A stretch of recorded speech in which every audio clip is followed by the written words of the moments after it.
আল্লাহ হাবিব সাল্লাল্লাহু আলাইহি ওয়াসাল্লামের বয়স তখন 35। বয়স কত? মজার একটা ঘটনা, খেয়াল করে শুনবেন। বয়স কত? 35। কাবা ঘরের পুনর্নির্মাণ হবে। কাবা ঘরের চারটা কর্নারের একটা কর্নার আছে আর রুকনুল হাজারিল আসওয়াদ, যেখানে হাজরা আসওয়াদ পাথর থাকে, ওইটাকে সরানো হয়েছে। এখন কাবা ঘরের নির্মাণ শেষ।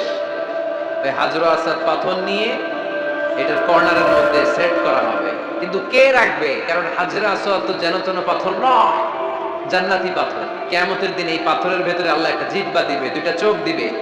এই পাথর বলবে, আল্লাহ এই লোকগুলো আমারে চুমু দিয়েছিল, এর উসিলায় আজকে তুমি তার জান্নাতে ঢুকায় দাও। তো এটা অনেক সম্মানিত পাথর। এই পাথরকে বহন করাটাও সম্মানিত। চার দলের মক্কার চার নেতা বলে, এই সম্মান আমরা হাতছাড়া করতে চাই না, কেউ এই পাথরে হাত দিতে পারবে না। এক নেতা কয়, আমি নিব, আমি নিয়ে এটা কাবা ঘরে রাখবো। দ্বিতীয় নেতা বলে, না, এই পাথর আমি অন্য কাউরে দেব না, এটা অনেক সম্মানের, অনেক প্রেস্টিজিয়াস ইস্যু, আমি এই পাথরটা হাতে নিয়ে কাবা ঘরে রাখবো। তৃতীয় নেতা বলে, না, রক্তের গঙ্গা বইয়ে দেব, কিন্তু এই পাথর কাউরে দেব না। চতুর্থ নেতা বলে, না, আমি নেব। কিলাকিলি আছে না নাই? পাথর কয়টা? নেতা কয়জন? চারজন। কিভাবে এই সম্মানিত পাথর নিয়ে সেট করবে? কেউ মীমাংসায় যেতে পারে না। এক মুরব্বী বলে, থাক, আজকের জন্য এখানেই সবার মুলতবি, আগামী দিনে এই মসজিদুল হারামের দরজা দিয়ে প্রথম যে ঢুকবে সে সিদ্ধান্ত দিবে। আল্লাহর মেহেরবানি, এর পরের দিন এই পথ দিয়ে ছুটে এসেছে বিশ্বনবী মুহাম্মদ। সুবহানাল্লাহ পড়বেন না? আল্লাহ পড়েন আওয়াজ করে।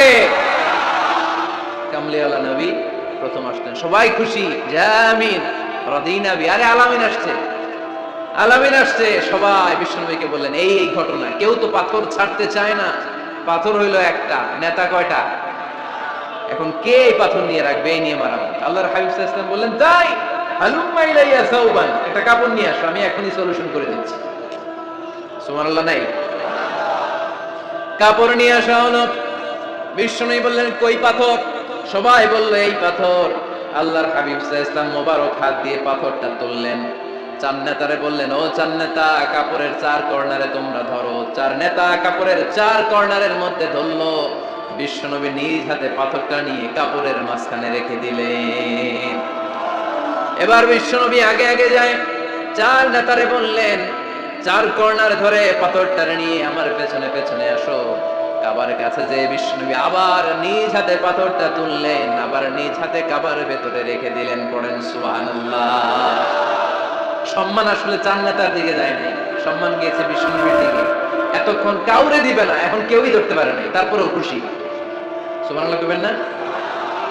প্রথমে যে হাজরে আসওয়াদ পাথর ধরছে কে? বিশ্বনবী। কাপড়ে রাখছে কে? বিশ্বনবী। আবার কাপড় থেকে উঠিয়ে হাজরে আসওয়াদের পাথরটারে কাবার ভেতরে ঢুকাইছে কে? সুবহানাল্লাহ কইবেন না?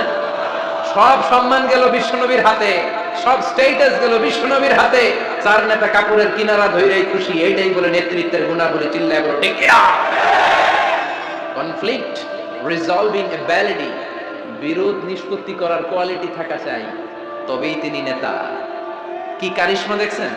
What a charismatic leader. এতক্ষণ রক্তের বন্যা বইয়ে দিবে, কাউরে দিবে না পাথর। এখন কেউই ধরতে পারে না, কিন্তু স্লোগান দিতেছে জিন্দাবাদ। আসরা নাই? নেতা হইলে এরকম নেতা হইতে হবে। মদিনাতে আউস আর খাজরাজ গোত্রের যুদ্ধ 120 বছর। কয় বছর? কেউ থামাতে পারে না, রক্তক্ষয়ী যুদ্ধ। আল্লাহর হাবিব সাল্লাল্লাহু আলাইহি ওয়াসাল্লাম মক্কা থেকে মদিনায় এসে 7 দিনের ব্যবধানে 120 বছরের যুদ্ধ থামায়ে দিলেন। এতদিনে এই গোত্রের লোকের সাথে এই গোত্রের কোনো বিয়ে নাই, এই গোত্রের লোকের সাথে এই গোত্রের কোনো অর্থনৈতিক লেনদেন নাই। বিশ্বনবী যখন আউস খাজরাজের যুদ্ধ থামিয়ে দিলেন, মদিনাতে আনন্দের ধুম পড়ে গেল। নতুন নতুন উৎসবের ধুম পড়ে গেল। সব ভাই ভাই। নেতা হইলে এরকম নেতা হইতে হবে, কোনো মারামারি থাকতে পারবে না সমাজে। চিল্লা এখন ঠিক কিনা? নেতা আসলেই সমাধান, নেতা আসলেই। সহিহ বুখারীতে একটা কিতাব আছে, কিতাবুস সুলহ, মীমাংসার অধ্যায়। একটা বাব আছে, বাবু কওলিল ইমামি লিআসহাবিহি ইযহাবু বিনা নুসলিহ বাইনাহুম। ইমাম সাহেবের এই কথা যে আমাদেরকে নিয়ে চলো, আমরা মিলাই দেব, এটা আল্লাহ রাসূল সাল্লাল্লাহু আলাইহি ওয়াসাল্লামের একটা বিখ্যাত ডায়ালগ। ডায়ালগটা কি? খেয়াল করে শুনেন। যুদ্ধ, মারামারি আর ঝগড়া শুনলেই আল্লাহ রাসূল সাল্লাল্লাহু আলাইহি ওয়াসাল্লাম বলতেন, ইযহাবু বিনা নুসলিহ বাইনাহুম। আরে আমরা আছি, আমগরে নিয়ে যাও না, আমরা মিলাই দেব।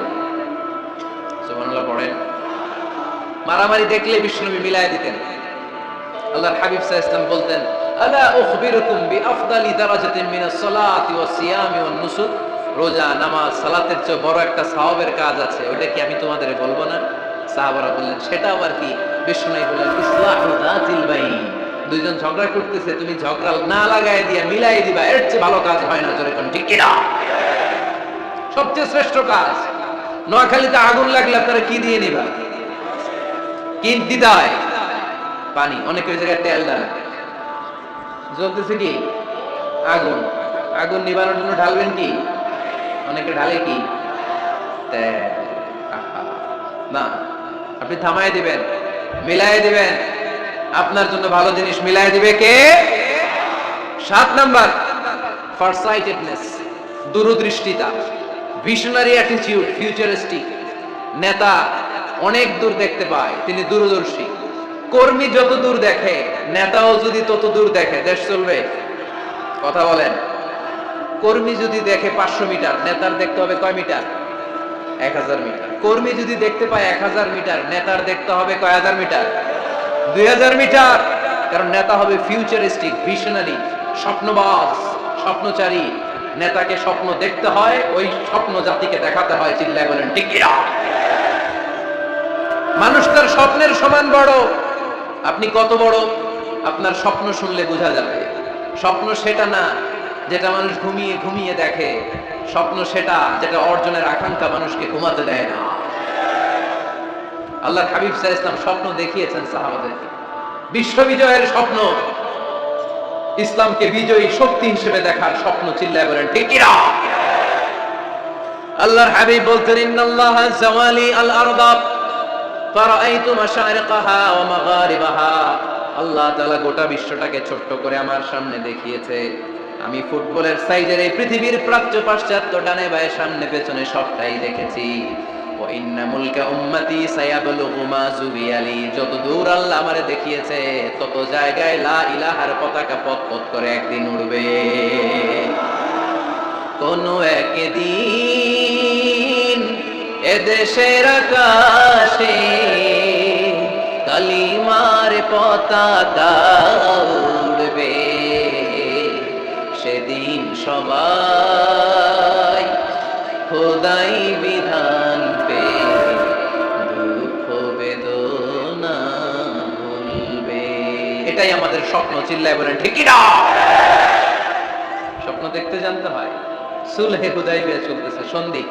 1400 সাহাবা নিয়ে বিশ্বনবী মক্কায় আসলেন উমরা করতে। কাফেররা বলে, গো ব্যাক, অ্যাবাউট টার্ন, ফিরে যাও, হবে না। আল্লাহ রাসূল সাল্লাল্লাহু আলাইহি ওয়াসাল্লাম অনুরোধ করলেন, দাও না, উমরার নিয়ত করে এসেছি। ইজার আর রেদা পড়ে কাফেররা বলে, না, আগামী বছর, এই বছর হবে না, চুক্তি করো। চুক্তির মধ্যে লেখা হলো, মা খাবা আলাইহি মুহাম্মাদুর রাসূলুল্লাহ। ঠিক আছে, চুক্তি 10 বছরের, মুহাম্মদ রাসূল সাল্লাল্লাহু আলাইহি ওয়াসাল্লামের পক্ষ থেকে চুক্তি। কাফেররা বলে, না, আমরা তো তোমার রাসূলুল্লাহ মানি না। তোমার রাসূলুল্লাহ মানলে তো মা সাদাতনাকা আলা শাই, তোমার সাথে কোনো ঝগড়াই নেই, রাসূলুল্লাহ কাটো। সাহাবীরা তেড়ে উঠলেন। ওমরে ফারুক বলেন, মুখ সামলে কথা বল। সুহাইল ইবনে আমির, তোর জিহ্বাটা আমি টেনে ছেড়ে ফেলবো, সাবধান। আমার নবী শেষ রাসূল মুহাম্মদ রাসূলুল্লাহ কাটার ক্ষমতা কারো নাই। আমি ওমর বেঁচে থাকলে কেউ কাটতে পারবে না। বিশ্বনবী বললেন, ওমর সরে যাও, কেটে দাও। সুবহানাল্লাহ কইবেন না? মুহাম্মদ রাসূলুল্লাহ কাফেররা মানে না। কাফেররা কয়, তুমি লেখো মুহাম্মদ ইবনে আব্দুল্লাহ, আব্দুল্লাহর বেটা মুহাম্মদ। কারণ মুহাম্মদ রাসূলুল্লাহ যদি এই সন্ধিতে থাকে, চুক্তিটার নিচে আমরা সিগনেচার করি, তার মানে এটাই প্রমাণ হয়ে যায় আমি তোমাকে রাসূল বলে মানি। আমরা কাফেররা তোমাকে রাসূল বলে মেনে নিয়েছি। নো, তোমার রাসূল বইরা মানলে তো খেলা এখানেই শেষ। কাটো, রাসূলুল্লাহ লেখা যাবে না, লিখতে হবে আব্দুল্লাহ বেটা মুহাম্মদ। কোন সাহাবারা রাজি হয় না। কথা শুনতেছেন? সাহাবারা বলে, রক্তক্ষয়ী যুদ্ধ হবে, আমার নবীর নামের পরে রাসূলুল্লাহ লিখতেই হবে। বিশ্বনবী বললেন, কেটে দাও। কারণ সাহাবারা দেখতেছে এতটুকু, বিশ্বনবী দেখে অতটুকু। বিশ্বনবী অন্য প্ল্যানে আগাচ্ছেন। বিশ্বনবী ভাবলেন, 10 বছরের যুদ্ধ বিরতি যদি হয়ে যায়, আমি আমার লোকদেরকে ঠিক করব। আমি তারবিয়া, তালিম, তাহজিব, তামাদ্দুন দিয়ে মদিনাটাকে একটা কল্যাণ রাষ্ট্রে পরিণত করব। আমি আমার ফোর্সকে সাজাবো, আমি আমার সাহাবাদেরকে প্রশিক্ষিত করব। এই 10 বছরের ব্যবধানে আমি গোটা বিশ্বকে ঝাঁকি মেরে কাঁপিয়ে নেব। কিন্তু সাহাবারা পড়ে আছে রাসূলুল্লাহর মধ্যে। সাহাবারা পরে আছে কই? সাহাবারা এর চেয়ে বেশি ভাবতে পারতেছে না। সাহাবারা বলে রাসূলুল্লাহ কাটা যাবে না, বিষ্ণু বললেন কেটে দাও। তার মানে নেতা কর্মী যদি দেখে 500 মিটার, নেতার দেখতে হবে 1000 মিটার। চিল্লায় বলেন ঠিক কি না? নেতার 9 নাম্বার গুণাবলী, a leader should be very strategic. নেতাকে কৌশলী হতে হয়। কৌশল না জানলে উনি নেতা হতে পারে? বলেন। ডিপ্লোম্যাটিক কোয়ালিটি, কূটনীতি যদি না জানা থাকে নেতা হইতে পারবে? আল্লাহর হাবিব সাল্লাল্লাহু আলাইহি ওয়াসাল্লামের মতো বড় কূটনীতিবিদ পৃথিবী দেখেছে? কথা কন না কেন? দেখেন কি ধরনের স্ট্র্যাটেজি আমার নবী ফলো করতেন। আমার নবী যদি যুদ্ধ করতে কোথাও যেতেন, অ্যাটাক করবেন ডান দিকে, অ্যাটাক করবেন কোন দিকে? খায়বার অ্যাটাক করবেন, খায়বার ডানে। বিষ্ণুবী বের হতেন মদিনার বাম দিক দিয়ে। যাবেন কই? ডানে। আওয়াজ করে বলেন যাবে কই? কিন্তু মদিনা থেকে বের হইতেন কোন দিক দিয়ে? বাম দিক দিয়ে। লোকেশন আর ডাইরেকশন কখনো কারোর সাথে শেয়ার করতেন না। উনি কই যাচ্ছে কেউ বুঝতো না। বাম দিক দিয়ে বের হয়ে অনেক ঘুরে তারপরে ডান দিকে যেতেন। সুবহানাল্লাহ পড়বেন না? অ্যাটাক করার সময় 3টা অপশন দিতেন, choose any of the options. যে বলতেন নাম্বার 1 আসলিম তাসলাম, ইসলাম মানো, ভাই ভাই আমার হৃদয়ে চলে আসো, তোমরাও ভাই আমরাও ভাই, দুনিয়াতেও শান্তি আখিরাতেও শান্তি। এটা যদি ভালো না লাগে, option 2 you pay the tax, we provide you the security. তোমরা ট্যাক্স দিবা, আমরা তোমাদেরকে সিকিউরিটি দিব। ইয়াতুনা আল জিজিয়াতা আন ইয়াদিন ওয়া হুম সাগিরুন, তোমরা জিজিয়া দিবা, আমরা সিকিউরিটি দিব। প্রথম অপশন মুসলমান হইলা না, আমাদের ভাইও হইলা না। দ্বিতীয় অপশন ট্যাক্সও দিবা না, কাফির থাকতে মনে চায় থাকো, খ্রিস্টান থাকো, ইহুদি থাকো, ধর্মান্তরিত হওয়া লাগবে না, খালি ট্যাক্স দিবা, ওইটাও ভালো লাগে না। 3 নাম্বার অপশন হচ্ছে the sword will decide what gonna happen among আস, তলোয়ার ফয়সালা করবে এখন কি হবে। সুবহানাল্লাহ কইবেন না? প্রথমেই যে কোথাও অ্যাটাক করতেন বিশ্বনবী, সবসময় ডিফেন্সিভ মোডে থাকতেন, আত্মরক্ষার মোডে থাকতেন। আক্রমণ করা হলে মেনে নিতেন, ধৈর্য ধারণ করতেন। ধৈর্যের সীমা যখন ছাড়িয়ে যেত তখন বিশ্বনবী হাত তুলতেন, চিল্লায় বলেন ঠিক কি না? যুদ্ধের ময়দানেও যখন সেনাপতি পাঠাতেন বলতেন খবরদার নারীদের গায়ে হাত তুলো না, বৃদ্ধাদেরকে মেরো না, শিশুদেরকে মেরো না, ওই এলাকার পাদ্রীদের গায়ে হাত তুলো না, ওই এলাকার গবাদি পশুগুলোকে হত্যা করো না, গাছপালাগুলো ধ্বংস করো না। তোমাদের বিরোধী যোদ্ধারাও যদি তলোয়ার রেখে দিয়ে হাত তুলে বলে আল আমান, সিকিউরিটি সিকিউরিটি, আমরা আমান চাই, নিরাপত্তা চাই, তাকেও মেরো না। সুবহানাল্লাহ পড়বেন না? গোটা বিশ্বকে সভ্যতা শিখিয়েছেন।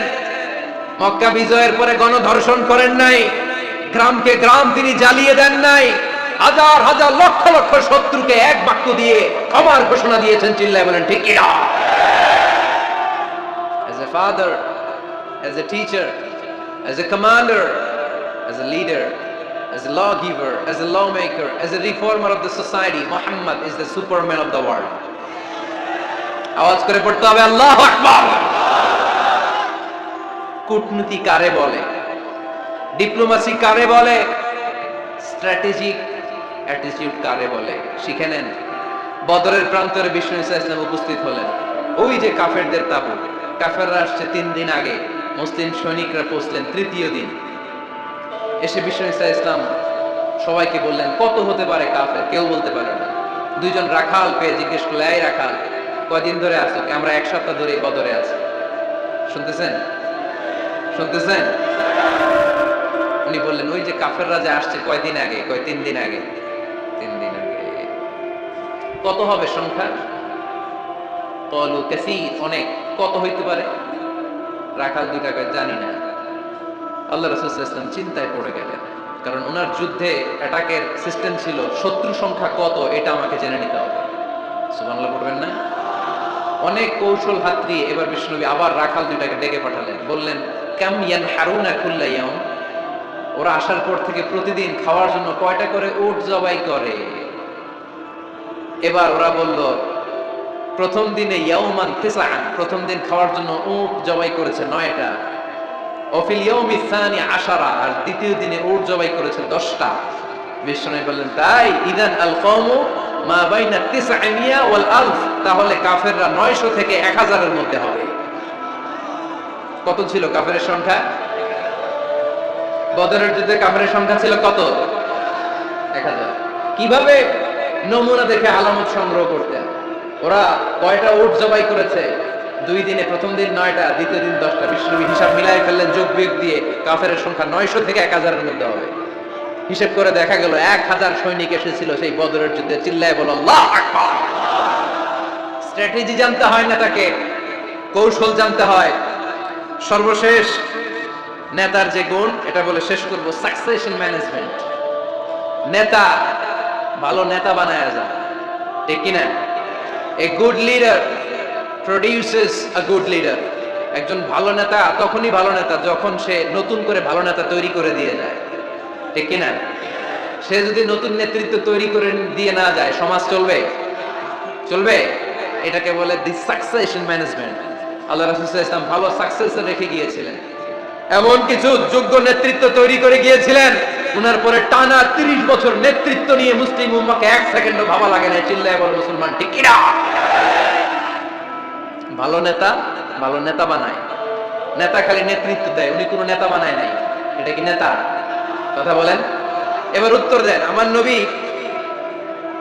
ইন্তেকালের আগেই যোগ্য নেতৃত্ব তৈরি করে রেখে গিয়েছিলেন কি জান নাই? কাকে রেখে গেছেন? আবু বকর। আরহাম উম্মতি বি উম্মতি আবু বকর, এই উম্মতের সবচেয়ে রহমদিল। আর কারে রেখে গিয়েছেন? ওমর। আশাদ্দুহুম ফি আমরিল্লাহি ওমর। আল্লাহর জমিনে আল্লাহর দ্বীন বাস্তবায়নে সবচেয়ে কঠোর ছিল ওমর। ওনার ক্যারেক্টারিস্টিক এমন ছিল, কথার আগে হাত চলতো, জোরে কোন ঠিক কিনা? আল্লাহর হাবিব সাল্লাল্লাহু আলাইহি ওয়াসাল্লাম বলতেন, লা নাবিয়্যা বা'দি ওয়ালা রাসূলা, আমার পরে নবীও নাই রসুলও নাই, তবে লাউ কানা বা'দি লাকানা ওমর, আমার পরে যদি নবী হওয়ার যোগ্যতা কারো থাকে, আমার ওমরের সেই যোগ্যতা আছে। প্রভু তুমি বলেছো রাসূল দেবে না, বলনি দেবে না ওমর, বলনি দেবে না হামজা তারি, খালিদ বিজয় সমর। প্রভু তুমি বলেছো রাসূল দেবে না, বলনি দেবে না ওমর, বলনি দেবে না হামজা তারি, খালিদ বিজয় সমর। প্রভু তুমি বলেছো রাসূল দেবে না। সুবহানাল্লাহ পড়েন।